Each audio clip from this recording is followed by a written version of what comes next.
after I finished my engineering career, I started looking at how communities worked, what was healthy, what wasn't. And then I recalled some of my projects. We had created an exceptionally healthy community, not all, mind you.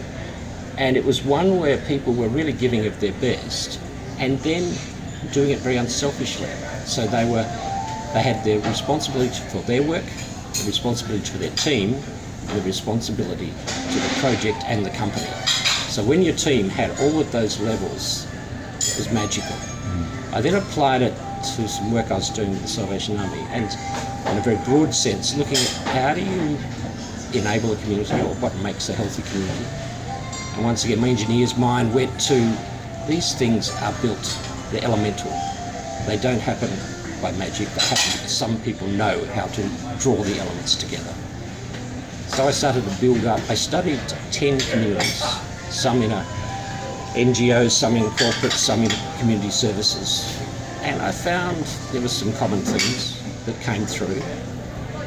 But even though the stories came up with all these elements, the real treasure was the stories themselves. And the people who get it can do it, and often maybe don't understand how they got it. But when it happens, it's magical. When it happens, it's healthy. And when it happens, it's unselfish. And it crosses religions, crosses social divides.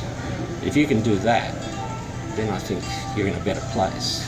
So I've started to look at ways of working that issue. Sometimes I get blank stares, other times people light up. And when I meet a fellow community builder, we get excited by each other. So it's an ongoing cause. I'll keep on doing it. One example which did work for my wife and I, my wife is a teacher, and we started what we called a Rangers group. So in a new suburban area, children the age 9 through to 12. And I wanted it to be like a Dirty Scouts, or a bit of a guerrilla scouts. So we made it girls and boys, ages 9 to 12.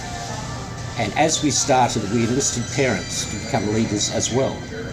And over the course of 3 years, we had 12 committed parents helping us run this little thing on Thursday after tea with 60 children with a waiting list.